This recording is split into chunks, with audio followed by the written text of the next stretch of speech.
MAMI TV choice ni interview ba pumna mapu Mary Lightstrom amadi Srimnam Jessica na ikokmana khurumjari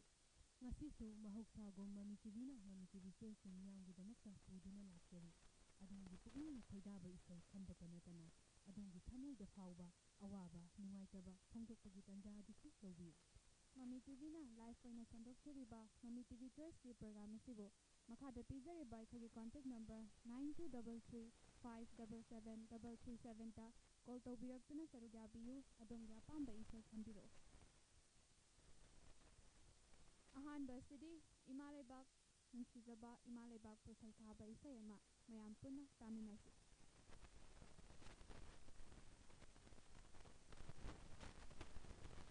na koi na panakpa Jing na koi na panchaba Jing mi na koi na panakpa Lamdam amani Aigi nungshibi Lamdam amani Aigi ningtibi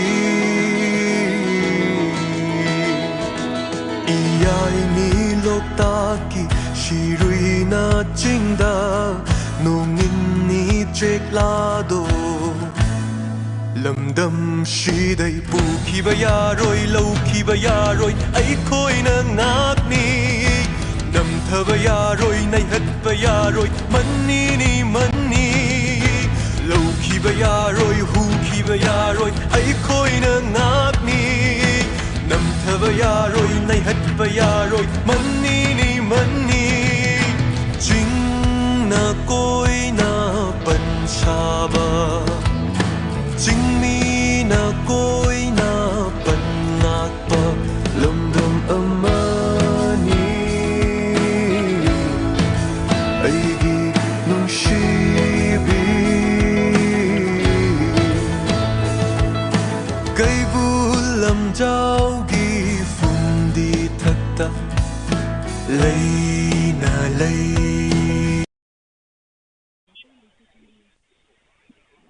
Miss Ishay Panta Kanjagi Koigi Manja film dagi Sadanandana Sakpa Manja and the Ishay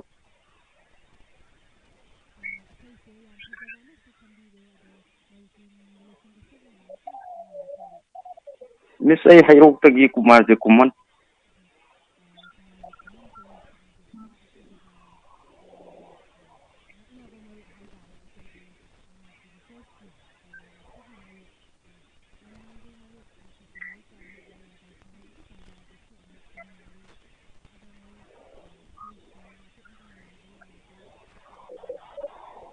Idam Isay Ahuwa Mayak Kong Hawaii Vipamu Nangbu Nangtan Matanya kudong jawab kay Dodong Jergibis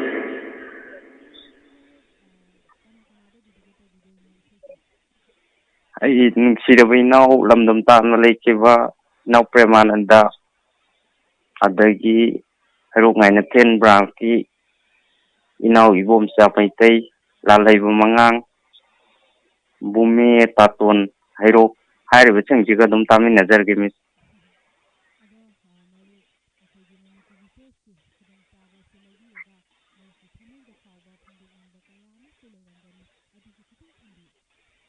Music se lan gi maram da te hajaroi lan se ka chamana ne koi ji on manipur sumang lila artist association gi sinau sing je na wari te masi koi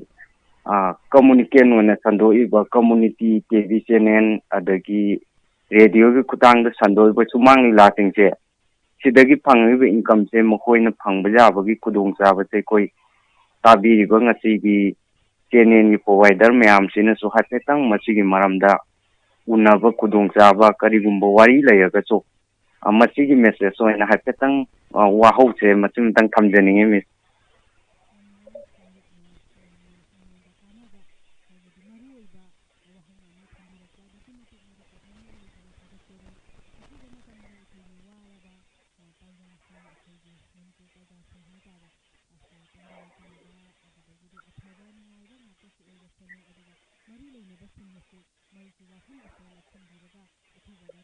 ꯊꯣꯛꯄ ꯑꯣꯏꯁꯅ ꯍꯥꯏꯅ ꯃꯔꯨꯞꯀꯤ ꯃꯐꯝꯗ ꯊꯝꯖꯒꯦ ꯌꯥꯝ ꯅꯨꯡꯉꯥꯏꯖꯩ ꯃꯔꯨꯞ ꯑꯗꯨꯗꯤ ꯏꯁꯩꯁꯦ ꯈꯨꯗꯣꯜ ꯇꯧꯖꯔꯛꯂꯒꯦ ꯑꯩꯈꯣꯏꯅ ꯌꯥꯝ ꯄꯨꯟꯅ ꯇꯥꯃꯤꯟꯅꯔꯁꯤ ꯊꯥꯒꯠꯆꯔꯤ ꯃꯤꯁ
ꯑꯁꯦ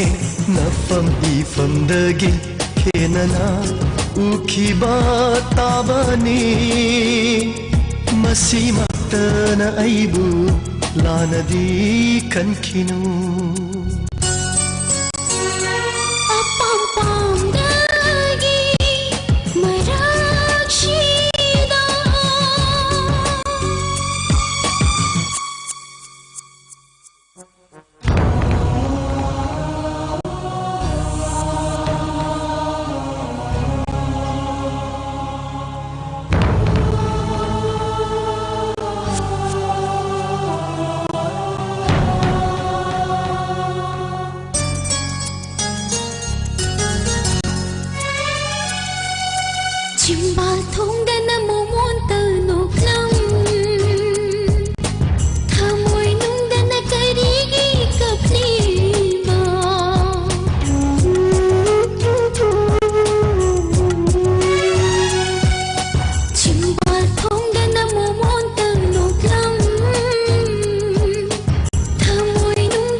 ꯈꯪꯗꯕ ꯇꯥꯍꯜꯂꯗꯤ ꯑꯩꯒꯤ ꯋꯥꯍꯪꯒꯤ ꯄꯥꯎꯈꯨꯝ ꯄꯤꯍꯟꯅꯤꯡꯉꯤ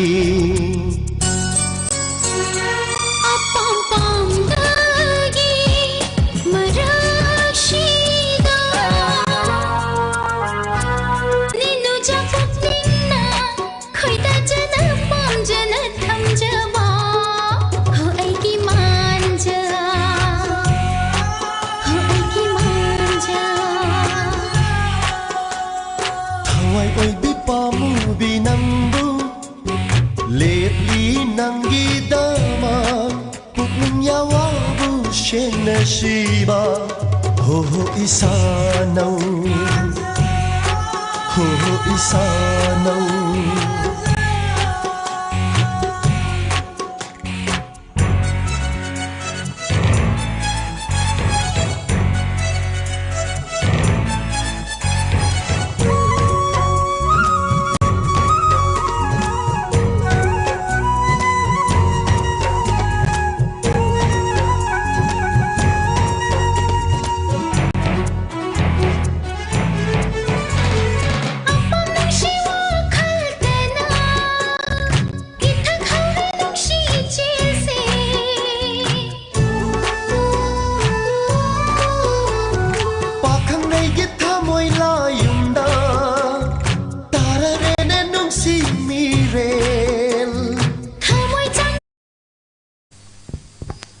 Hello.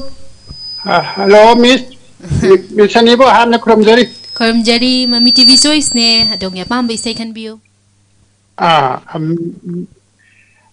Kanogi film Kongun film gina.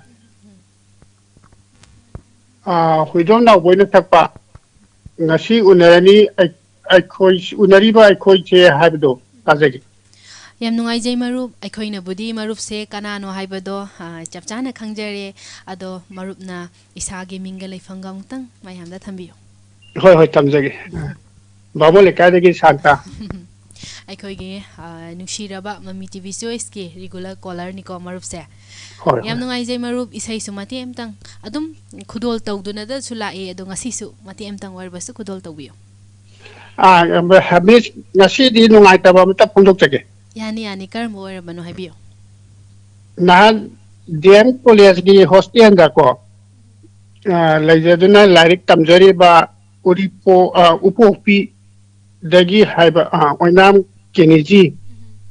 ꯂꯥꯏꯕꯛ ꯊꯤꯕ ꯊꯧꯗꯣꯛ ꯑꯃꯗ ꯂꯩꯈꯤꯗꯕꯗꯨ ꯌꯥꯝꯅ ꯊꯃꯣꯏ ꯁꯣꯛꯅ ꯅꯨꯡꯉꯥꯏꯖꯗꯦ ꯑꯃꯗꯤ ꯑꯋꯥꯕ ꯐꯣꯡꯗꯣꯛꯆꯔꯤ ꯑꯗꯨꯒ ꯑꯃꯅ ꯀꯩꯕꯨꯜ ꯂꯝꯖꯥꯎꯗꯒꯤ ꯂꯥꯏꯕꯛ ꯊꯤꯕ ꯊꯧꯗꯣꯛꯇꯨꯗ ꯁꯣꯛꯈꯤꯕ ꯁꯂꯥꯝ ꯃꯥꯏꯀꯦꯜ ꯌꯥꯝꯅ ꯊꯨꯅ ꯐꯒꯠꯂꯛꯄ ꯑꯣꯏꯁꯅꯨ ꯍꯥꯏꯅꯁꯨ ꯊꯝꯖꯒꯦ ꯃꯤꯁ ꯑꯩꯈꯣꯏꯒꯤ ꯃꯃꯤ ꯇꯤꯚꯤ ꯆꯣꯏꯁꯀꯤ ꯃꯥꯏꯀꯩꯗꯒꯤꯁꯨ ꯃꯈꯣꯏ ꯑꯅꯤꯕꯨ ꯑꯊꯨꯕꯗ ꯐꯕ ꯑꯣꯏꯔꯁꯅꯨ ꯍꯥꯏꯅ ꯑꯩꯈꯣꯏ ꯃꯌꯥꯝ ꯄꯨꯟꯅ ꯏꯁꯣꯔꯗ ꯊꯧꯃꯤꯟꯅꯁꯤ ꯌꯥꯝ ꯅꯨꯡꯉꯥꯏꯖꯩ ꯃꯔꯨꯞ ꯑꯗꯣ ꯏꯁꯩꯁꯦ ꯃꯇꯦꯛ ꯑꯃꯇꯪ ꯉꯪꯕꯤꯌꯨ ꯏꯁꯩꯁꯦ ꯃꯤꯁ ꯉꯁꯤꯗꯤ ꯑꯋꯥꯕ ꯐꯣꯡꯗꯣꯛꯆꯕ ꯑꯣꯏꯅ ꯉꯪꯖꯔꯔꯣꯏ ꯁꯛꯆꯔꯔꯣꯏ ꯃꯊꯪꯒꯤꯗ ꯁꯛꯆꯒꯦ ꯀꯩꯁꯨ ꯀꯥꯏꯗꯦ ꯃꯔꯨꯞ ꯃꯇꯨꯡꯗ ꯑꯗꯨꯝ ꯃꯔꯨꯞꯅ ꯉꯪꯕꯤꯌꯨ ꯉꯁꯤꯒꯤ ꯑꯣꯏꯅꯗꯤ ꯑꯗꯨꯗꯤ ꯏꯁꯩꯁꯦ ꯀꯅꯥ ꯀꯅꯥꯗ ꯗꯦꯗꯤꯀꯦꯠ ꯇꯧꯕꯤꯗꯣꯏꯅꯣ ꯃꯔꯨꯞ ꯉꯁꯤꯗꯤ ꯁꯛꯆꯕꯗꯣ ꯑꯗꯨꯝ ꯁꯛꯆꯗꯅ ꯂꯥꯛꯆꯕꯅꯤ ꯑꯗꯣ ꯊꯧꯗꯣꯛ ꯑꯁꯤꯗ ꯅꯨꯡꯉꯥꯏꯇꯕ ꯐꯣꯡꯗꯣꯛꯆꯕ ꯑꯣꯏꯅ ꯁꯛꯆꯔꯔꯣꯏ ꯍꯥꯏꯖꯕꯅꯤ ꯃꯤꯁ ꯀꯩꯁꯨ ꯀꯥꯏꯗꯦ ꯑꯗꯨꯗꯤ ꯏꯁꯩꯁꯦ ꯀꯅꯥ ꯀꯅꯥ ꯇꯥꯃꯤꯟꯅꯗꯣꯏꯅꯣ ꯇꯥꯃꯤꯟꯅꯕꯁꯤ ꯃꯃꯤ ꯇꯤꯚꯤ ꯌꯦꯡꯕꯤꯔꯤꯕ ꯇꯥꯕꯤꯔꯤꯕ ꯌꯨꯇ꯭ꯌꯨꯕꯇ ꯌꯦꯡꯕꯤꯔꯤꯕ ꯂꯥꯏꯚ ꯆꯥꯠꯇ ꯂꯩꯕꯤꯔꯤꯕꯁꯤꯡ ꯑꯩꯒꯤ ꯏꯃꯨꯡ ꯃꯅꯨꯡ ꯑꯃꯗꯤ ꯃꯤꯁ ꯑꯅꯤꯃꯛꯄꯨꯁꯨ ꯌꯥꯎꯅ ꯄꯨꯟꯅ ꯇꯥꯃꯤꯟꯅꯖꯔꯒꯦ ꯃꯤꯁ ꯌꯥꯝ ꯅꯨꯡꯉꯥꯏꯖꯔꯦ ꯑꯗꯨꯗꯤ ꯏꯁꯩꯁꯦ ꯈꯨꯗꯣꯜ ꯇꯧꯖꯔꯛꯂꯒꯦ ꯃꯔꯨꯞ ꯃꯌꯥꯝ ꯄꯨꯟꯅ ꯇꯥꯃꯤꯟꯅꯔꯁꯤ ꯃꯤꯁ ꯀꯩꯅꯣꯝꯇ ꯍꯥꯏꯖꯍꯧꯒꯦ ꯌꯥꯅꯤ ꯌꯥꯅꯤ ꯀꯔꯝꯕ ꯑꯣꯏꯔꯕꯅꯣ ꯍꯥꯏꯕꯤꯌꯨ ꯊꯧꯗꯣꯛꯁꯤꯒ ꯆꯥꯟꯅꯅ ꯈꯟꯖꯕꯅꯦꯕ ꯏꯁꯩꯁꯦ ꯑꯗꯨꯗ ꯁꯔꯤꯇꯥ ꯀꯥꯖꯃꯤꯔꯒꯤ ꯅꯨꯡꯇꯤꯒꯤ ꯑꯁꯨꯝ ꯎꯅꯔꯤꯕ ꯑꯃ ꯂꯩꯕꯅꯦꯕ ꯑꯗꯨ ꯅꯠꯆꯗꯦꯀꯣ ꯉꯁꯤ ꯎꯅꯔꯤꯕ ꯑꯩꯈꯣꯏꯁꯦ ꯈꯪꯗꯦ ꯍꯌꯦꯡꯅ ꯀꯔꯤ ꯊꯣꯛꯂꯒꯕ ꯍꯥꯏꯕꯗꯣ ꯑꯗꯨ ꯊꯥꯕꯤꯔꯛꯑꯣ ꯃꯔꯨꯞꯀꯤꯗꯃꯛꯇ ꯑꯩꯈꯣꯏ ꯁꯨꯡꯁꯣꯏ ꯁꯣꯏꯗꯅ ꯈꯨꯗꯣꯜ ꯇꯧꯔꯛꯄ ꯉꯝꯅꯕ ꯍꯣꯠꯅꯖꯒꯦ ꯃꯔꯨꯞ ꯑꯩꯈꯣꯏ ꯃꯌꯥꯝ ꯄꯨꯟꯅ ꯇꯥꯃꯤꯟꯅꯔꯁꯤ ꯃꯤꯁ thank you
Wasak amagaloinana Lakhi taibangda Khomlang la manusingge Pantau khonggulige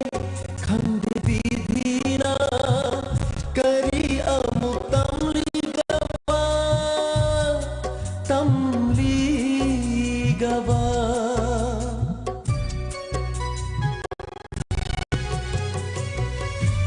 wasak amagaloy na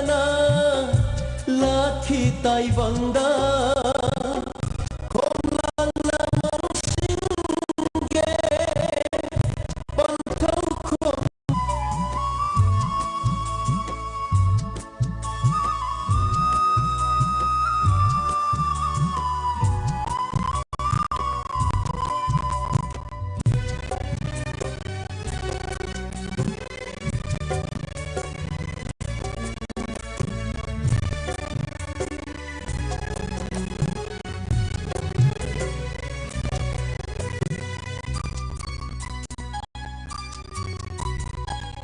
wasak amagaloy na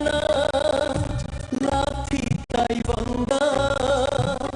komlang lamang singge. Hello. Hello, good evening. Good evening. Mami TV Choice ne. Adong ya pam say can be you. Thank you. Mami, pulang di mana dah? Mami, kami apa benda kita ada gimana dah? Marup sana tombi nga siri say je kitang sang na sakpi da ba yadre. Tadi gimana dah? Ada su nga siri na hanggai sung chak sakpi de nga siri sak da ba yara. Aduh.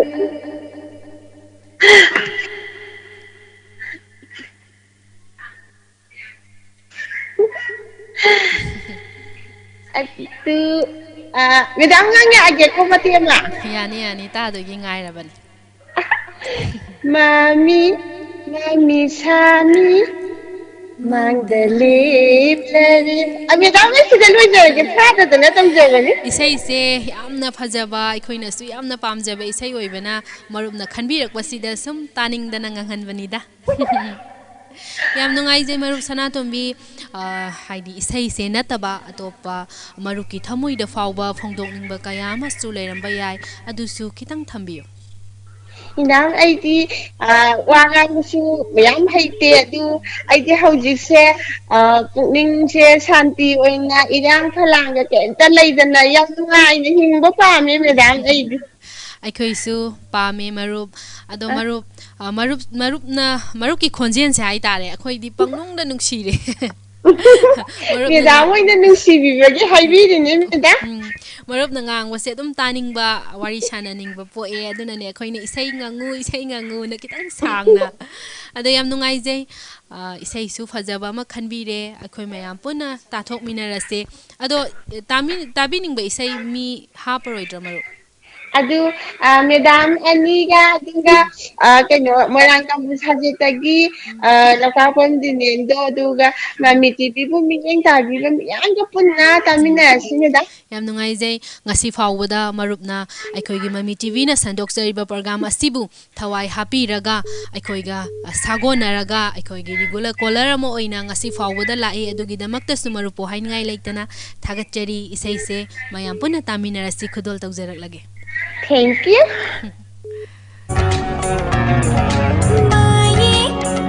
Mayik shina ubuthundare kargina aina nambu nimshin ngamjiba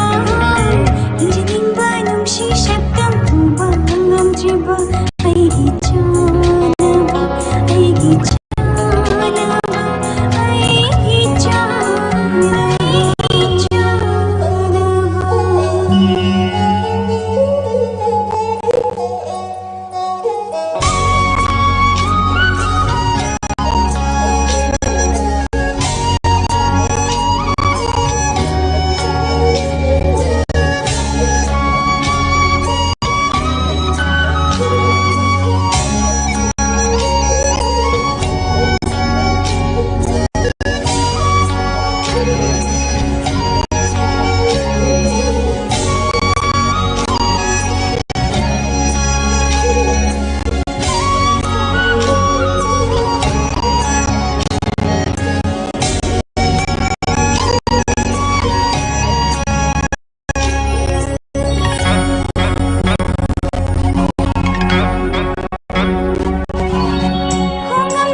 Hello.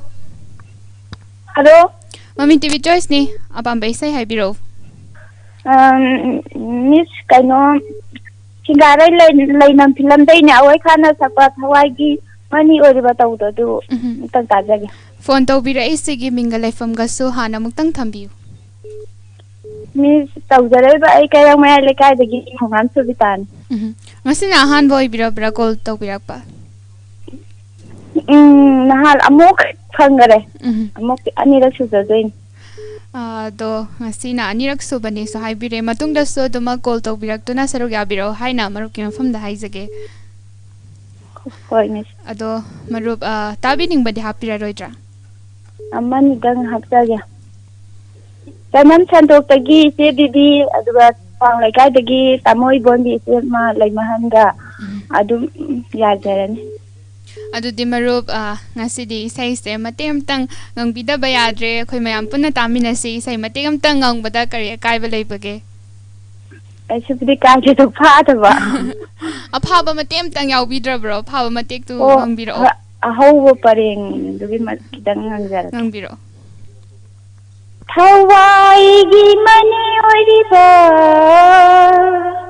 kumdok malang na mafam khangdana adam thalna yam nungai zai aikoina haizaruba matamda maruk ki je isai phajada waiwan yam haina saktra hoi matem tang ngangak bada marup isai ga tambirak pro tamjadi mi soina sum thagatiba marup se isai ga tambiram labadi sakpiram labadi aikoi gi saknai raba marup ama soidana oigadawa maliko na thagatiba dang thank you. Ado marup aikoina sandokchariba Mami TV Choice ki program se marup ki wakhalda kari leibi bage haibadusu khajiktang thambiram. Kaisu laiti yam nungaye asum sandokpaje. Yam nungai zai marup na khanbirai ba isai ese tabiningi hain hapirapa mioi khudingmaka taminarasi isai khudol tawjarage. Thank you. Mafam khangda kadai phangna mathiruni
Hello. Hello. Good evening, Miss. Good evening, Mami TV Choice ne. Adong ya pang bisay khanbiyo. Miss, ako gi khudi bilang na. Puspa ni na sapodo ta jage. Isay ahobodo kitang haibiyo marup. Mati mga jare ko Miss. Ado ako na sung choice da nang isay ngang view haira ada ni marup. Hoy, miso na sukhang na ba? Isay mati madum ay ngang janjara ay. Punsigi angan ba nisira ba laglaroy matamdo amukhan na nangyayari nungsi warida mipum khudingna kalakna akiba Miss isay mo nang khanga ba Miss yamna fazaba isay amasu khanbi badana tana yamna surtana yam fazana isay mati amasu ngangbi bagidamakta marupu hainingai leitana thagat bofongdoksari ado minga leifanga so hanam tang thambiyo Miss ai mamang so mu khanja khrabane to kuina mu phangudreba Miss ani ga wai khanabasisu yam nungai ba phawe do ai leithamna pangai okam lakai digi okram omita haidi aikhoina marupta wafam amtanga thamjage aikhoina saka unaba natabanina aikhoina mingau thagau se kari kaugodabano haibasu khangjadi aikhoina soikiba khotkiba yaurbasu marupna ngakpiyo haina thamjage marup haina hekta kaujage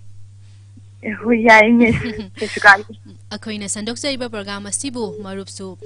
aikhoigi caller ama oibibagi damakta marupu hainingai leitana thagachari matungdasu adom phone tawbiraktuna saruk yabiyo haina su maruki mafamda thamjage Miss hoy matungda so adom ai saruk yazak Miss isai se kana tamina doino isai je akhoji ima babu ni babani themjao aduga ai puroi ba prem isa nupa sanathoi ge punna tajarage Miss marup se angang kya leibirage isa nupa ama khatani sahi traum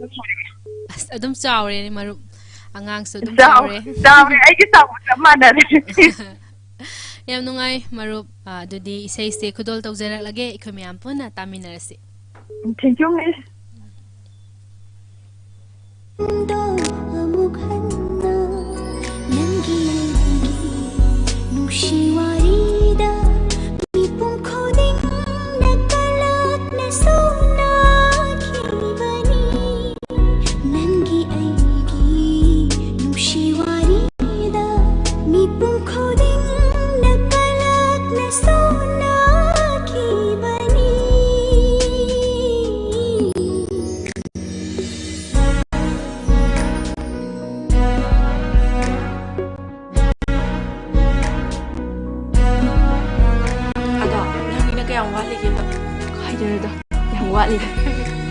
matam thanaraga leibni kaina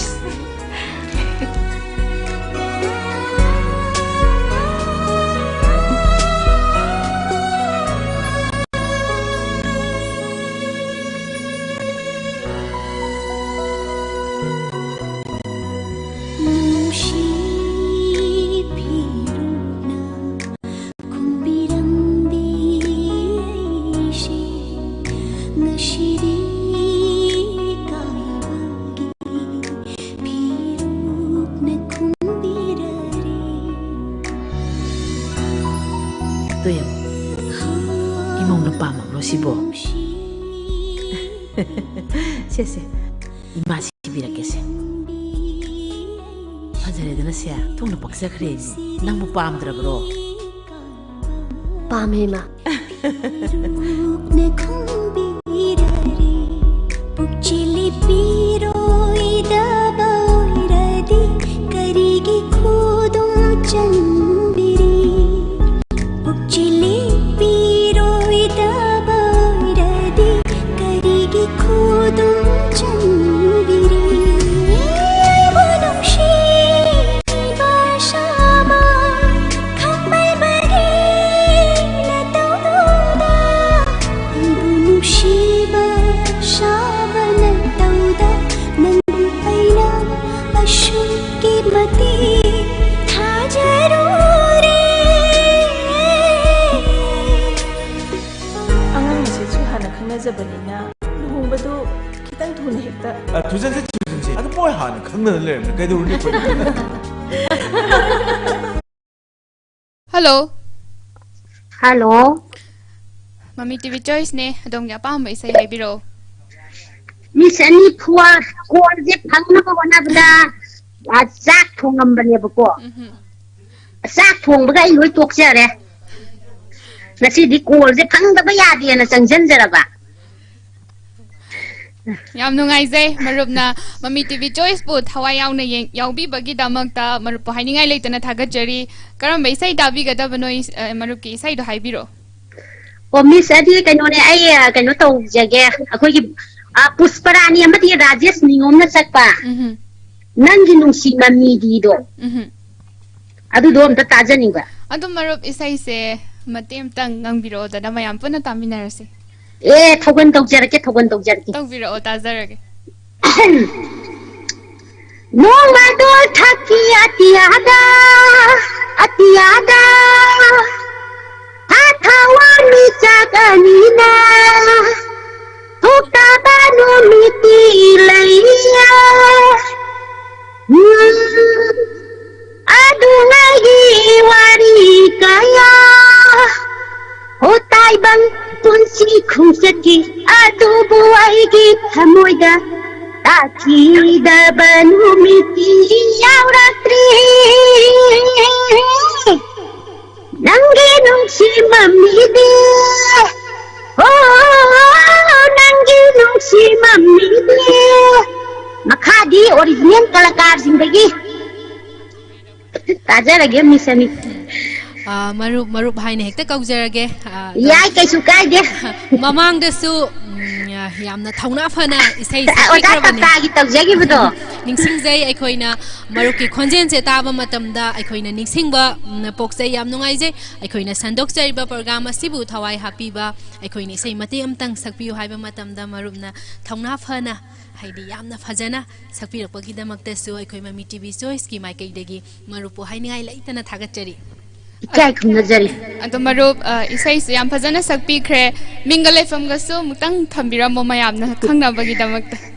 ai nambon ken dagi manung ken na laiba ulau lairam lai kai dagi laisam tilotama laisam marup cha ising chabira bro Sak to tangkhayan thong kan da ai jak ko thammi misani ai injang ja hawam thong gi tawjaba adu masi kana dare isai matiam da din asi minister ai sak ta ya di hai bagi khongjang da ko koi lan kan bane su anna sarang khoirang na bai koi gi kunai si da ko ngakam ni ku amatang oi daga su koi gi brain je kitang rest tau ya bare yenge sangjan jara pani ado marup aikoina sandok jaiba program asisu aikoigi waraba matamda isaina khitang da oiraba su potha jagadra haina aikoina sandok jaba program ni ado aikoi mami tv choice ki program asigi khudong saba se lawiraga marupna aphaba phataba aduga nungaitaba aikoina sinjariba program asigi matang da su khitang thambi o yam nungai je aikoigi sumaina ko mami tv choice ki je ai yam toina ju phangba ngamte akoigi nungsi biba mayam na yam banina ko akoigi kol je ama ju loi toksan birak panina adum akoi ju eta phangba da yam wai adum tajari nungai jari misadi gi noke tawba mai thong na mayam gi thogan tawbidana ko akoigi mayam bu penan biba wara ba koi kanglei pak nai asigi akoigi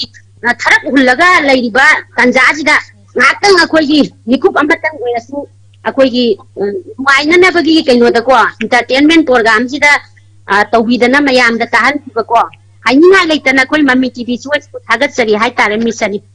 aikoina haidi marup jessica ga aigana mayangi damakta angamba seba khitang tawjaba sida aikoibu yamna thagat piba aikoibu nungsi biba aikoibu thagat wa haina aikoigi thauna happy bagi damakta marupu hainingai leitana aikoigi maikai dagi thagat jari amukka nei kai adudi marup isai se khudol tawrak lage akhoi mayam puna taminarase thagat jai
Sing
hello Miss Isai Matim ta sakjageba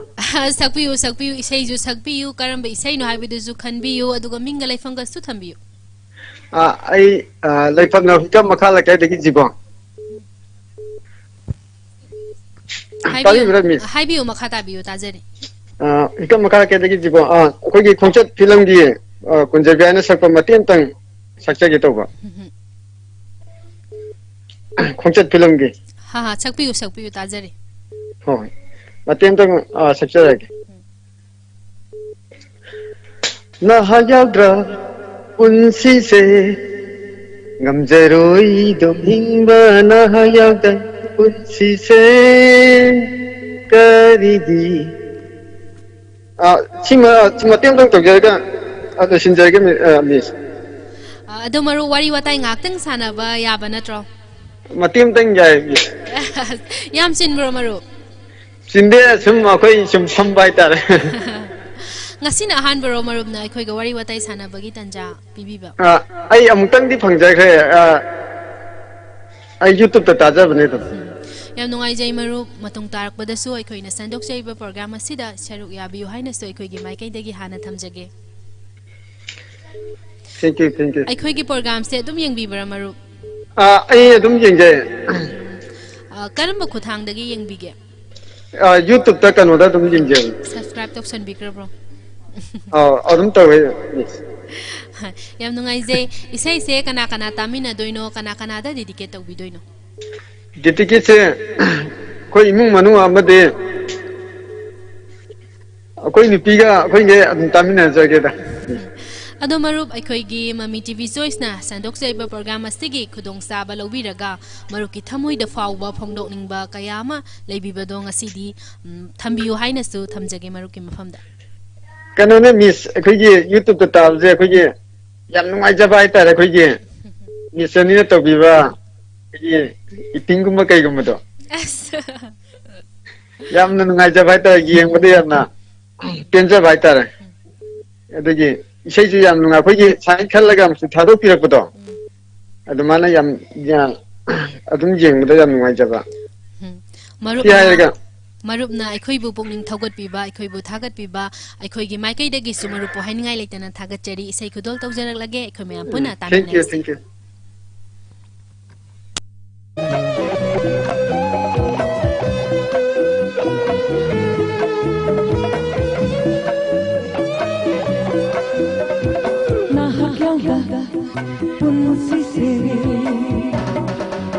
ngamjaroi dom hingba aidi punsi se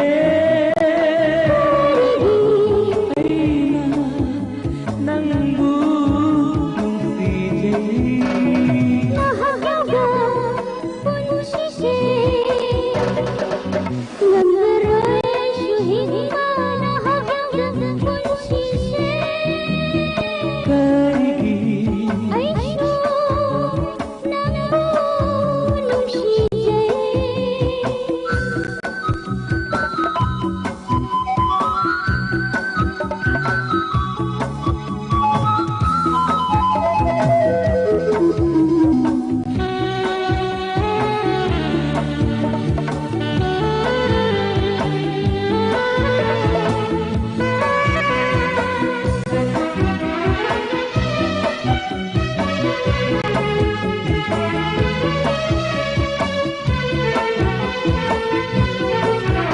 nahak natana aigi laigade atai kana nahak natana aigi laigade atai kana nahak natana aigi laigade atai kana nahak natana aigi laigade atai kana aigi punsi khongchat ki oi jege nangbu khonglo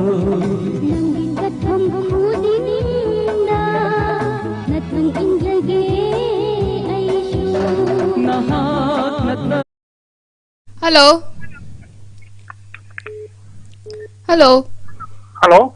good evening ma'am good evening kai isai khanbi gada bano isai haibiro ꯑꯩꯒꯤ ꯃꯤꯡ ꯍꯥꯟꯅ ꯑꯃꯨꯛꯇ ꯍꯥꯏꯖꯔꯛꯀꯦ ꯃꯦꯝ ꯀꯣ ꯍꯥꯏꯕꯤꯔꯣ ꯃꯤꯡꯒ ꯂꯩꯐꯝꯒꯁꯨ ꯍꯥꯟꯅ ꯍꯥꯏꯕꯤꯔꯣ ꯃꯣꯏꯔꯥꯡ ꯄꯨꯁꯥꯒꯦꯞꯇꯒꯤ ꯂꯧꯀꯥꯞꯄꯝ ꯗꯤꯅꯦꯟꯗ꯭ꯔꯣ ꯃꯔꯨꯞꯀ ꯉꯁꯤ ꯑꯩꯈꯣꯏꯒ ꯑꯃꯨꯛꯀꯁꯨ ꯊꯦꯡꯅꯔꯦ ꯑꯗꯣ ꯃꯔꯨꯞ ꯀꯩ ꯏꯁꯩ ꯇꯥꯕꯤꯒꯗꯕꯅꯣ ꯏꯁꯩ ꯍꯥꯏꯕꯤꯔꯣ ꯏꯁꯩꯁꯦ ꯑꯩꯈꯣꯏꯒꯤ ꯐꯤꯂꯝ ꯏꯁꯩꯒꯤ 이돔 ꯆꯠꯆꯔꯒꯤꯅꯦ ꯐꯤꯂꯝꯒꯤ ꯑꯥꯔ ꯀꯦ ꯅꯟꯗꯤꯁꯣꯔꯤ ꯁꯛꯄ ꯕꯁꯟꯇ ꯔꯥꯅꯤ ꯈꯣꯡꯗꯣꯏꯔꯛꯂꯦꯅ ꯑꯃ ꯂꯩꯕꯅꯦ ꯑꯗꯨ ꯑꯣꯏ ꯇꯥꯖꯅꯤꯡꯉꯤ ꯑꯗꯣ ꯃꯔꯨꯞ ꯏꯁꯩꯁꯨ ꯐꯖꯕ ꯑꯃ ꯈꯟꯕꯤꯔꯛꯑꯦ ꯑꯗꯣ ꯏꯁꯩꯁꯦ ꯃꯇꯦꯛ ꯑꯃꯇ ꯉꯪꯕꯤꯔꯛꯑꯣ ꯃꯌꯥꯝ ꯄꯨꯟꯅ ꯇꯥꯃꯤꯟꯅꯁꯤ ꯀꯔꯤ ꯑꯀꯥꯏꯕ ꯂꯩꯕꯤꯕꯒꯦ ngasi ꯋꯦ ꯅꯪꯖꯔꯨꯒꯤ ꯃꯊꯪꯗ ꯀꯣꯟꯅ ꯉꯪꯖꯔꯦ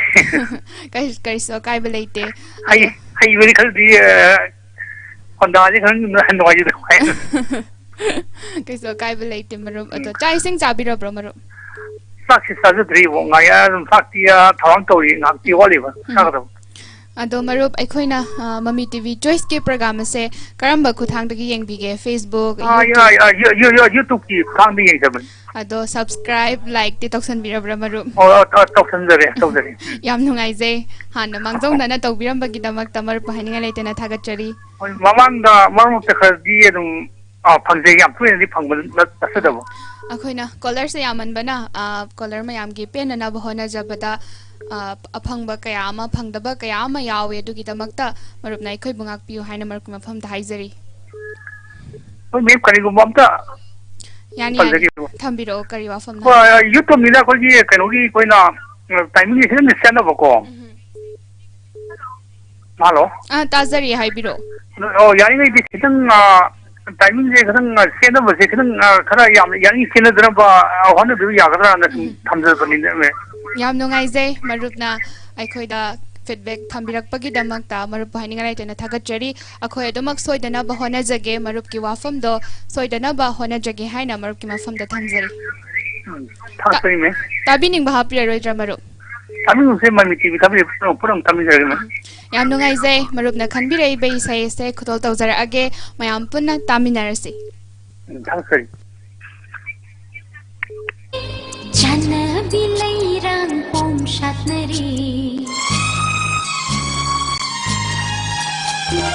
ꯕꯁꯟꯇ ꯔꯥꯅꯤ ꯈꯣꯡꯗꯣꯏꯔꯛꯂꯦ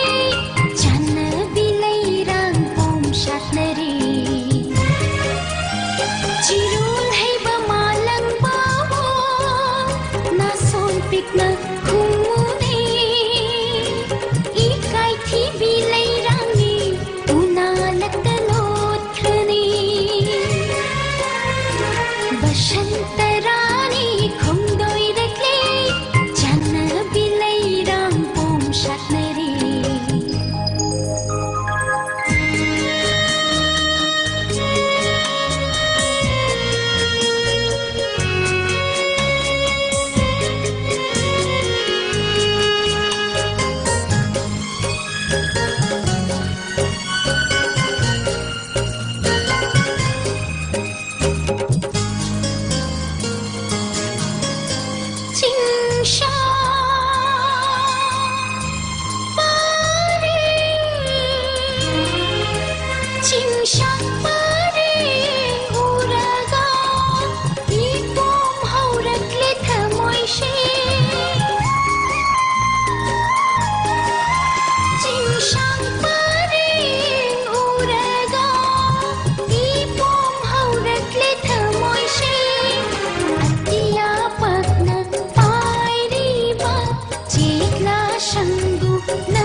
Hello, Mami TV Choice ne adongi apamba isai khanbiyo.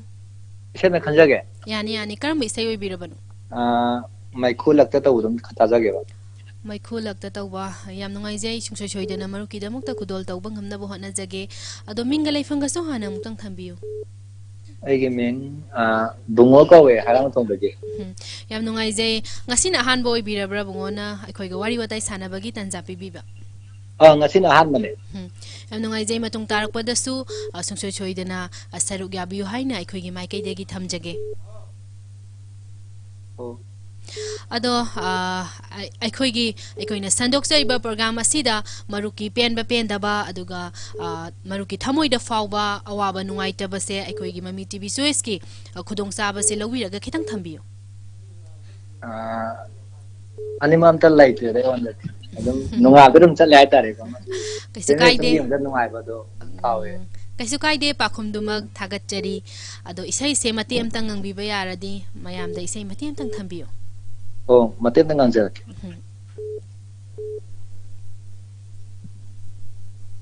sarkar gi thabak tauge laikai gi mateng pange paisa di udawa da panbadi kanana khangjabano sila sanjarage maruki sei se aidi ngasina ahan babu tajari yamna fajaba ma khangatlaga marumna khanbirakpagi damakta so haingai leitana thagachari isai khudol tawjaralage ekhoi mayam puna taminarase yam ngai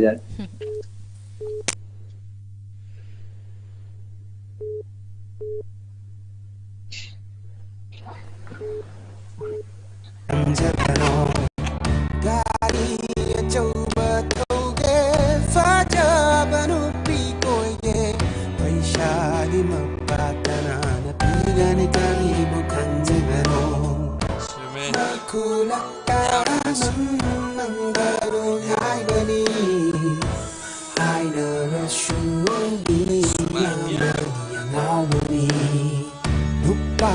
nupatu yung nagsagay hong halo kurang tupay na purag pakulay sipi oy ramle ning kam gi chay ten kage may kumarag ta fange may na pechang lu ba bo chak lu ba oy ramle may kunat ta man nang madunay mali hai da rashu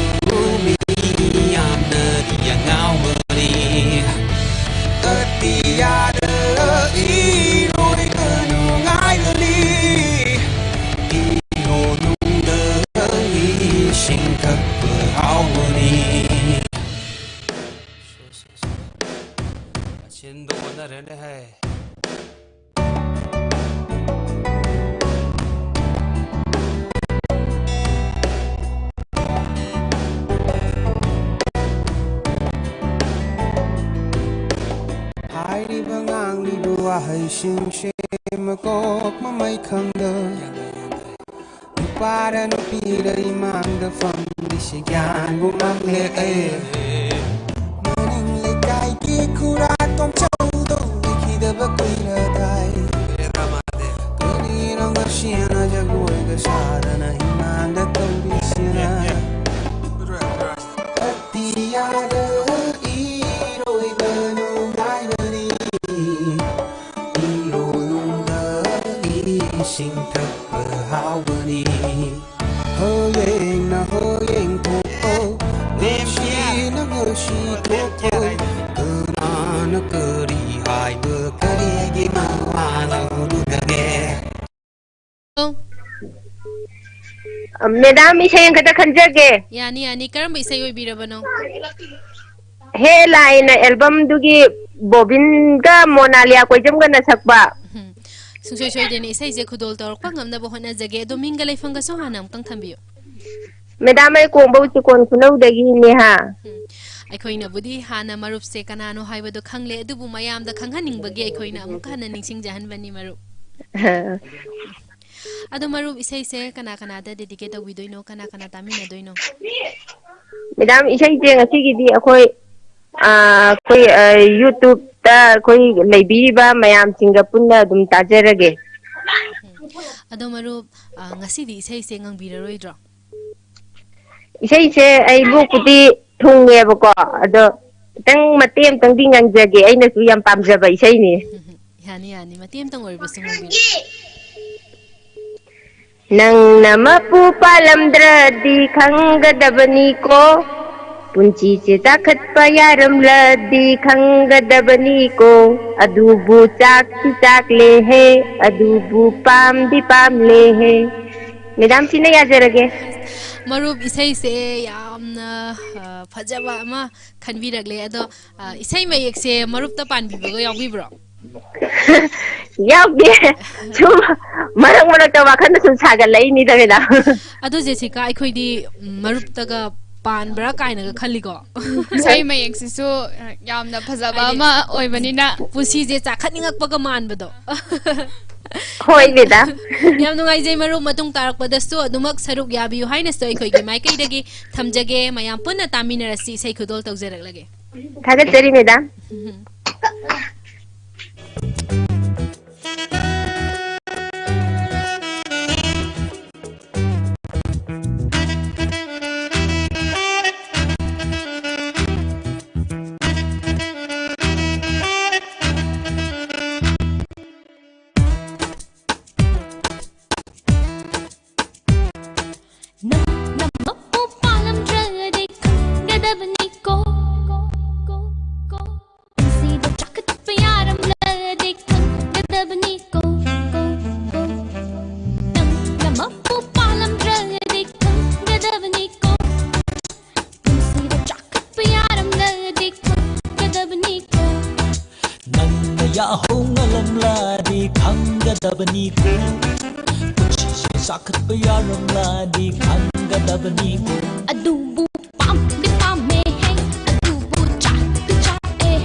khuding phangani haibadi leite thingjaba khuding ngaujaba khuding phangani haibasu leite pamna changna changna lejaba tarido pamna changna changna lejaba tarido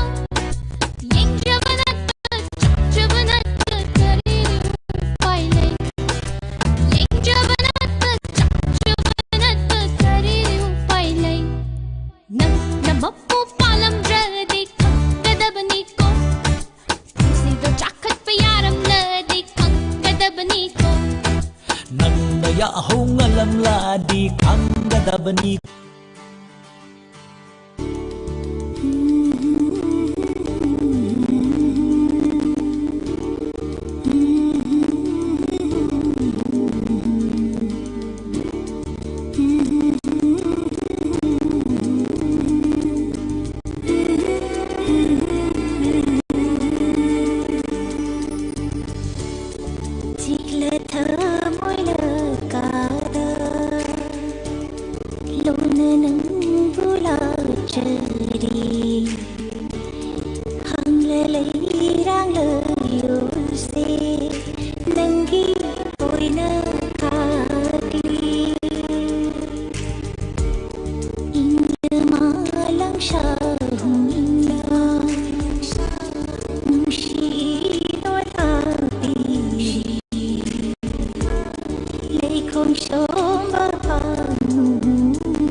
MAMI TV choice ni adong ya pam bai sai hai biro Miss Aisang Pot Lakshmi Brand Imam Smata Mai ko ki awai ba mapu film dei bonem na sakiba wakhal gi horak phum wai bana haina sa yabado atobana khandi kraba nga sigi khandri marup na han bane khan bi rei se hai am no ai jai ado isai khan bi rei se gi minga laifam ga su hanam tang thambi Miss Aisang Pot Lakshmi Brand Imam Smata ba hana tham gre ko ba bai hodre waro binu marup ado marup na MAMI TV choice da phone tau bi rei se ID MAMI TV choice sigi kudong chaba se lauraga wakhalda nungaiba nungaitaba kari leibage haibadussu khajiktang thambiu hojiki weriba suggestion haitare go masigi thuiba crisis se crime ji masi atu matamda sarkar loisan mati pame yam thuna hatak laiba date 20 ga tagi pamgodal makai gi bidan saba kai yamda tunglam chutoi ba wakalol amaga na asep phiret to pona lomina duna kai ki hariba ke miyamna taliba diman sida sloi yaure kai subam bai ta anda aina sarkar tawhan janing ba ki marak sida atuba matamda yam thuna solution pobira basu amasung porak agasu matam kharagi oina damak sangna leiragada ba ke reluk ke leibiri bising haitare ko bai khoi gi trap ki ba mai khoi gi khusa haijaba haitare eni nupi ma gi oisinu nupa na oisinu mai khoi gi adugum laba mai khoi gi post sing adu ai khoi gi sarkar sina leisan diraga ai khoi maintenance sang da post sai mayam sing ka sarkar na ai khoi gi utok pi da matungda amuk sarkar na muk loksan diraga aduga ai khoi gi mai khoi khusuman dona jaba yaba gi adugum ba aduga ai khoi gi anauba entrepreneur anauba ju ai khoi gi animal lai lama nu pa sing na chu pi sing na training hai jauna na gi tungi posiro lama gi su mai khoi ji hojik ai khoi gi janare hai na su inau no saroba matam da mai khoi gi lambi du wang hang khabne bukta tak khabne adu na mai khoi ju na mai khoi gi wakhalon du ta mai khoi gi makut musa do knowledge da jaraga da heng tak launa sasa garaga su hing jaba yabagi adugum ba training kai ki ama musu yamna ne pa da so financial gi line da bo su any atai tai line da atu mana training gum kai gum pinar ni aduga haidana leiraba mai koi sing adu mai koi na sa bo sing do ai koi manipur sarkar na license biraga adu maina tawraga di hena chokhnme na ba nungsi na ba amadu hena porkadra na sum khanja baduni adu gi sai dum ta jaga ko dong cha badu lawjabagi tanja do gi pungpam sida wahi sing ase kar thamjare bane hai tare mela yam nungai jai marup na wahai khara thamoi gi oiba thambirak pase aikoi mioi bada aikoi mayam da suggestion oiba yamna chumba pauktak ama pibi bani haina lawjage aduga mari leina ba singna so athuba matamda maruki phongdok iba si suggestion si haidi खंबीबा मयामना अथुबदा थबक तो ओंथोकपिरकपा ओइरसनु हाइनसु अखोइगी माइकैदगी थमजगे मयाम पुन्ना तामिनरसी इसै खुदोल तौजरकलगे thank you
Pambi say can be you. Good evening, Miss. Good evening. I say can do it. Hayang tingin sa bata ko. Sila mami ay nag-sugot ng ganyan. Nawin na sa pa. Nung siruri ay nahabay sa tuloy tagtingin, Miss. Maru last week at Habibra. Mutasare. Yam nungay jay. Ado maruk ngasi na hanbara phone dog birek lisa. Miss mamangda hangres. Akoy na ningsing bangam jahog da bagi damak ta su marum na akoy bungak piyo hay na thamjage. Miss. Ado marup akoy na sandok sariba akoy gi mami TV so sariba program ase maruki thamoi da fauba fai natraga fate natraga nungai ti haibagi wafam ju kitang thambiyo. Miss am nungai waraba matam sidang hapabagi nungai je.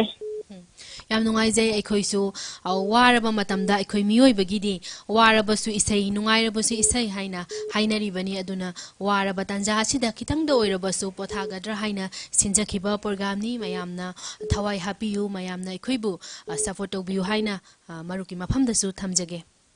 ꯊꯥꯒꯠꯆꯔꯤ ꯑꯗꯣ ꯏꯁꯩꯁꯦ ꯃꯔꯨꯞ ꯃꯇꯦꯛ ꯑꯃꯇ ꯉꯪꯕꯤꯔꯔꯣꯏꯗ꯭ꯔꯣ ngangaro mathai toina ngari haitre kaisu kaide marup haide matung tarakpadasu marup call tawbiraktuna saruk yabiyo aduga matungdasu adum isai khudol tawbiyo haina thamjagi maruk ki mafamda isai se kana kana tamina doino marup yes akhoi imu manunga mami tv taryo maya puna muga tamina jagi yam nangai jare isai su phajaba ma khandok pire e ado akhoi mayam puna tamina rasi isai se khudol tawjarak lage thank you miss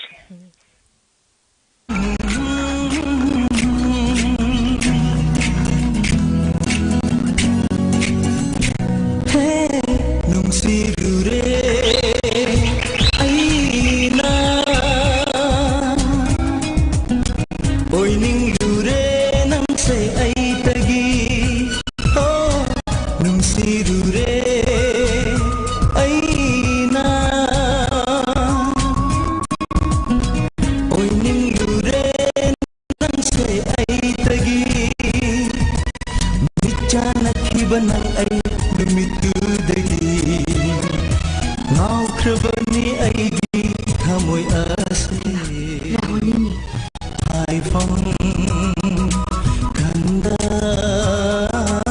haifam khanda nangi na tauda nungsirure aina oiningure nangse aitagi oh oiningure nangse aitagi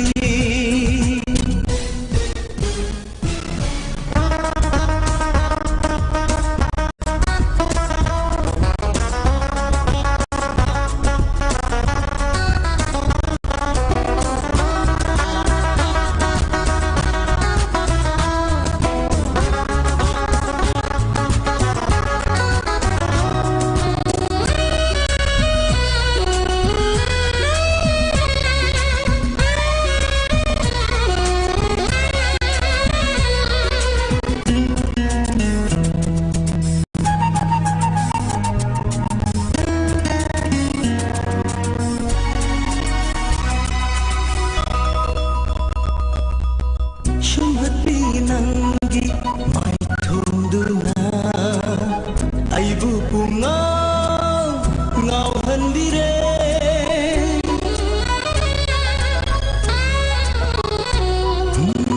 sum hati nangi mai thunduna aibu pungau ngau handire gulab man bichin balugi Rasilai biminotuna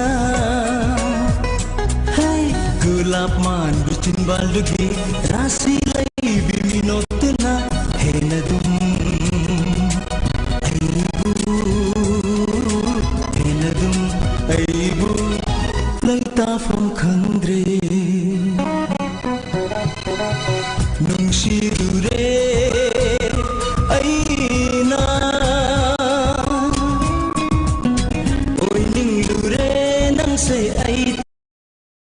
Hello. Hello. Natra. Mane Mami TV Choice ne dom ya pam sai hai biro. Koigi kunjoi. Kai gumbam tang hai jage marup loudspeaker thadok piraga di loudspeaker mothalaga amuka hai biro. TV gom ba manak ta lei biraga di kitang lapthok piraga amuka hai biro. Man sakta tawdo do thabiro haigena marup ki line se kitang nungai taba male khoida taba se mayek sengna taba ngamjadre aduna loudspeaker thabiraga di loudspeaker muthalaga amuka hai biro. Hello. Hello. Tazare hai biro karam bai sai no hai biro. Hello. Tazare hai biro karam bai sai no marup kari karam bai sai tabi ga dabano hai biro. Kunjay Kumar na sakpa magi mamawon ꯑꯗꯨꯗꯤ call ꯇꯧꯕꯤꯔꯛꯏꯁꯤꯒꯤ ꯃꯤꯡꯒ ꯂꯩꯐꯝꯒꯁꯨ ꯍꯥꯟꯅ ꯑꯃꯨꯛꯇꯪ ꯊꯝꯕꯤꯌꯨ December-dagi kok siphaida ꯌꯥꯝ ꯅꯨꯡꯉꯥꯏꯖꯩ ꯃꯔꯨꯞꯅ ꯃꯃꯤ TV ꯆꯣꯏꯁꯇ call ꯇꯧꯕꯤꯔꯛꯇꯨꯅ ꯁꯔꯨꯛ ꯌꯥꯕꯤꯔꯛꯄꯒꯤꯗꯃꯛꯇ ꯃꯔꯨꯞꯄꯨ ꯍꯥꯏꯅꯤꯡꯉꯥꯏ ꯂꯩꯇꯅ ꯊꯥꯒꯠꯆꯔꯤ ꯑꯗꯣ ꯃꯔꯨꯞꯅ ꯈꯟꯕꯤꯔꯛꯏꯕ ꯏꯁꯩꯁꯦ ꯇꯥꯕꯤꯅꯤꯡꯕ ꯍꯥꯞꯄꯤꯔꯔꯣꯏꯗ꯭ꯔꯥ ꯃꯔꯨꯞ aigi puirbe aigi ang pai masan pa jo berarti jo tanda ledagi kare abisan kizina loijarage ꯌꯥꯝ ꯅꯨꯡꯉꯥꯏꯖꯩ ꯃꯔꯨꯞ ꯏꯁꯩ ꯈꯨꯗꯣꯜ ꯇꯧꯖꯔꯛꯑꯒꯦ ꯇꯥꯕꯤꯅꯤꯡꯉꯤ ꯍꯥꯏꯅ ꯍꯥꯞꯄꯤꯔꯛꯄ ꯄꯨꯝꯅꯃꯛꯀ ꯃꯌꯥꯝ ꯄꯨꯟꯅ ꯇꯥꯃꯤꯟꯅꯔꯁꯤ ꯃꯌꯥꯝꯒꯤ ꯃꯐꯝꯗ ꯀꯔꯤꯒꯨꯝꯕ ꯑꯃꯇꯪ ꯊꯝꯖꯒꯦ ꯃꯗꯨꯗꯤ ꯀꯃꯦꯟꯠꯀꯤ ꯈꯨꯠꯊꯥꯡꯗ ꯏꯁꯩ ꯈꯟꯕꯤꯔꯛꯄ ꯏꯆꯤꯜ ꯏꯅꯥꯎ ꯈ꯭ꯋꯥꯏ ꯈꯤꯕꯤꯛꯇ ꯑꯩꯈꯣꯏꯅ ꯀꯃꯦꯟꯠꯀꯤ ꯈꯨꯠꯊꯥꯡꯗ ꯏꯁꯩ ꯈꯟꯕꯒꯤ ꯈꯨꯗꯣꯡꯆꯥꯕꯗꯣ ꯄꯤꯖꯗꯕꯅ ꯃꯔꯝ ꯑꯣꯏꯔꯒ ꯑꯩꯈꯣꯏꯒꯤ ꯀꯣꯟꯇꯦꯛ ꯅꯝꯕꯔ 9233573737ꯗ ꯀꯣꯜ ꯇꯧꯕꯤꯔꯛꯇꯨꯅ ꯁꯛꯈꯪ ꯃꯥꯏꯈꯪꯅꯔꯒ ꯏꯁꯩ ꯈꯟꯕꯤꯔꯛꯎ ꯍꯥꯏꯅ ꯃꯌꯥꯝꯒꯤ ꯃꯐꯝꯗ ꯍꯥꯏꯖꯔꯤ ꯑꯃꯨꯛꯀ ꯍꯟꯅ ꯅꯤꯡꯁꯤꯡꯖꯒꯦ ꯑꯩꯈꯣꯏꯒꯤꯅ ꯀꯃꯦꯟꯠꯀꯤ ꯈꯨꯠꯊꯥꯡꯗ ꯏꯁꯩ ꯈꯟꯕꯤꯔꯛꯄ ꯑꯩꯈꯣꯏꯅ ꯈꯨꯗꯣꯜ ꯇꯧꯕ ꯉꯝꯖꯗꯦ ꯑꯗꯨꯅ ꯑꯩꯈꯣꯏꯅ ꯁꯛꯀ उनरगा वारी वाताई सानरगा वारी वाताई सानबगी तांजा अदु लौबियो अखोइना पिजरिबा कॉन्टैक्ट नंबर 9233577737 दा कॉल तौबिरक्तुना सरुक याबियो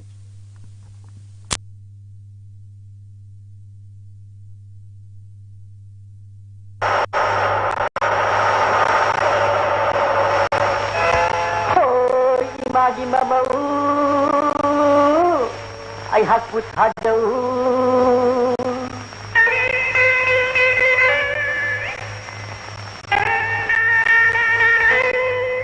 Magi mamau ai hakut hadau Magi mamau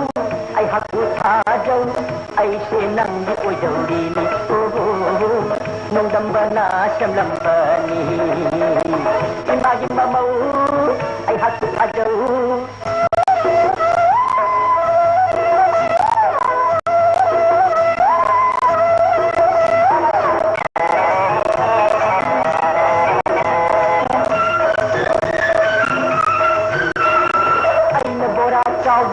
nang na pensa ay na khamba nang na thebi ay na osmal nang na kambal ay na majnu nang na layla romeo juliet romeo juliet ay na khamba nang na thebi ay na osmal nang na kambal ay na khamba nang na thebi ay na osmal nang na kambal saure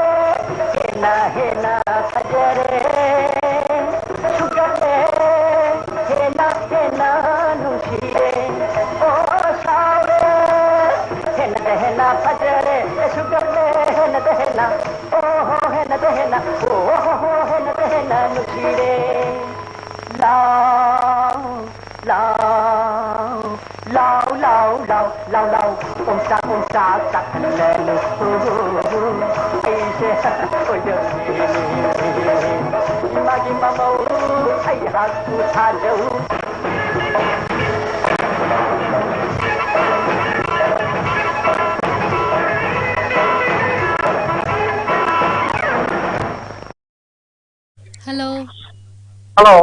Hello Mami TV Choice ne adong ya pambe sai kan biyo tabi ai ulang video to sa ya la yani sungsoi dana khoi khudol torok pangam na bohot na jage do phone torak ni sigi minga laifanga so hanang tang thambiyo ai isa wang hai dei ni aduga mom yes kuma amukka hanam tang ningsing biyo khoina tabada kitang nungai jade sa wang hai dei ni aduga mom ro yam nungai jai marup se mamangda call to bira khrabra du kitang thambiyo khoina ningsing jaba ngamjadre ai mamang yam try tawjar do phang bo nai dre moina pai bi ko taw ꯑꯩꯈꯣꯏꯅ ꯀꯣꯂꯔꯁꯦ ꯑꯗꯨꯛꯀꯤ ꯃꯇꯤꯛ ꯌꯥꯝꯕꯅ ꯑꯩꯈꯣꯏꯅ ꯃꯌꯥꯝꯒꯤ ꯄꯦꯅꯕ ꯁꯦꯕꯥ ꯇꯧꯕꯗ ꯈꯤꯇꯪ ꯋꯥꯠꯄ ꯂꯩꯔꯕꯁꯨ ꯃꯔꯨꯞꯅ ꯉꯥꯛꯄꯤꯌꯨ ꯍꯥꯏꯅ ꯊꯝꯖꯒꯦ ꯑꯗꯣ ꯉꯁꯤꯗꯤ ꯑꯩꯈꯣꯏꯒ ꯋꯥꯔꯤ ꯋꯥꯇꯥꯏ ꯁꯥꯟꯅꯕꯒꯤ ꯇꯥꯟꯖꯥꯗꯨꯁꯨ ꯐꯪꯕꯤꯔꯦ ꯑꯗꯣ ꯑꯩꯈꯣꯏꯒꯤ ꯃꯃꯤ ꯇꯤꯚꯤ ꯆꯣꯏꯁꯀꯤ ꯑꯅꯧꯕ ꯀꯣꯂꯔ ꯑꯃ ꯐꯪꯕꯒꯤꯗꯃꯛꯇꯁꯨ ꯍꯥꯏꯅꯤꯡꯉꯥꯏ ꯂꯩꯇꯅ ꯊꯥꯒꯠꯆꯔꯤ ꯃꯥꯅꯤ ꯏꯁꯩꯁꯦ ꯀꯅꯥ ꯀꯅꯥ ꯇꯥꯃꯤꯟꯅꯗꯣꯏꯅꯣ ꯃꯃꯤꯡ ꯃꯌꯥꯝ ꯄꯨꯟꯅ ꯇꯥꯃꯤꯟꯅꯁꯤ ꯑꯗꯣ ꯏꯁꯩꯗꯤ ꯉꯪꯕꯤꯔꯔꯣꯏꯗ꯭ꯔꯣ ꯌꯥꯔꯒꯗꯤ ꯃꯇꯦꯛ ꯑꯃꯇ ꯉꯪꯕꯤꯌꯣ ꯃꯗꯨ ꯍꯥꯏꯕꯁꯤ ꯌꯥꯝ ꯄꯥꯝꯗ꯭ꯔꯦ ꯃꯗꯨ ꯁꯦꯀ꯭ꯔꯦꯠꯇ ꯊꯝꯖꯔꯒꯦ ꯉꯪꯕꯤꯔꯗꯤ ꯌꯥꯝ ꯅꯨꯡꯉꯥꯏꯒꯗꯕꯅꯤꯀꯣ ꯍꯣꯏ ꯀꯩꯁꯨ ꯀꯥꯏꯗꯦ ꯈꯨꯗꯣꯡ ꯆꯥꯕꯗ ꯑꯃꯨꯛ ꯉꯪꯕꯤꯌꯨ ꯃꯔꯨꯞ ꯑꯗꯨꯗꯤ ꯏꯁꯩꯁꯦ ꯈꯨꯗꯣꯜ ꯇꯧꯖꯔꯛꯂꯒꯦ ꯑꯩꯈꯣꯏ ꯃꯌꯥꯝ ꯄꯨꯟꯅ ꯇꯥꯃꯤꯟꯅꯔꯁꯤ Thank you.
Hello. Hello. Mami TV Sois ne adong ya pam basic kan bio. Oh, hoi ai sai ni hadan jana try ko bane den ni kana post den ko kala tawa. Sorna Stanbidana adubo wari watai sanabagi tanja adudi longminare. Hoi. Mai jere. Karam bisai oi birabano. Isai je koi nangi lala to bisai do. Ado isai yam phajaba ma su khanbire sungsoi soidana maruki damakta khudol taujage to minga leifanga jo hanam tang thambiyo. Okay, ai sama ai nambol dagine ai gi minister Robert nang na talk som haida. Mingdong tanga ningsing biu ba koina tabada kitang nungai jadre. Oh, minister Robert to je duka ai gi nang na talk som. Marup loudspeaker thadok piraga di loudspeaker do muthatlaga amtanga han haibiro. Oh, ai gi mingse Robert to je duka ai yumnang na talk som ne haija tare. Aduga ai leifam na nambol dagi. Mingsu yamna phajai marup se saksu phajaram dong male. Yam nungai jai marup aikoina sandok sariba program asida marupna thawai happy ba aikoigi caller ama oina aikoigi marup ama oina ngasidagi hengatchaba duki matik hainingai leitana thagacheri matung tarakpada su marupna call tawiraktuna sarugya bi haina maruki mafam Oi, ai ju marak thana ai gi friend circle ama ka aidi mami tv gi aidi reporter oi jari ba gi friend ama gi through dagi e sumai ni sai khalu kholo ha ko de e adi ngasi ju thabak se khara warun mina haidam tang ai keno tawjage na khala kanda anana try tawjarakune haitare ya nungai je ado ahan ba caller su oire ado yamna su nungai re ado isai matiem tanga ngang biradi amuk hena nungai ni haina isai je yang ngangding nginge do ai phada basida ko haidi tasena kan adu dugina ai next time matung ta ko do ne ngangjarage kaisu kaide matungda marupna adum ado akoi tajaning ba di hapa yagadra ya kana tamina doino oi ado akoi ja hojik se eti unit te zulai jari ado akoi gi eti sinao akoi punba tamina jaragi haitare yam nungai jai aikoi mayam puna tamina rasi sei khodol tok jarak lagi oh thank you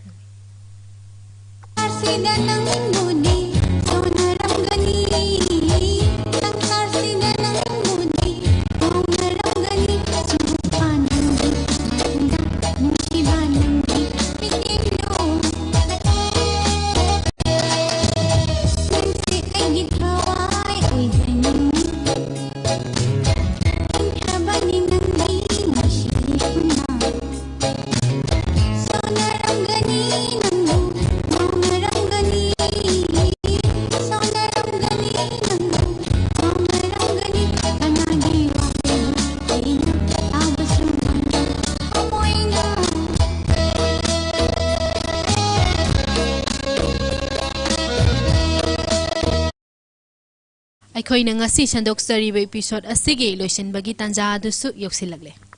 ꯃꯃꯤ ꯇꯤꯚꯤꯅ live ꯑꯣꯏꯅ ꯁꯟꯗꯣꯛꯆꯔꯤꯕ ꯃꯃꯤ TV ꯆꯣꯏꯁꯀꯤ programme ꯑꯁꯤꯗ call ꯇꯧꯕꯤꯔꯛꯇꯨꯅ ꯁꯔꯨꯛ ꯌꯥꯕꯤꯔꯛꯄ ꯑꯃꯗꯤ call ꯐꯪꯕꯤꯍꯧꯗ꯭ꯔꯕ ꯈ꯭ꯋꯥꯏ ꯈꯨꯗꯤꯡꯃꯛꯄꯨ ꯊꯥꯒꯠꯄ ꯐꯣꯡꯗꯣꯛꯆꯔꯤ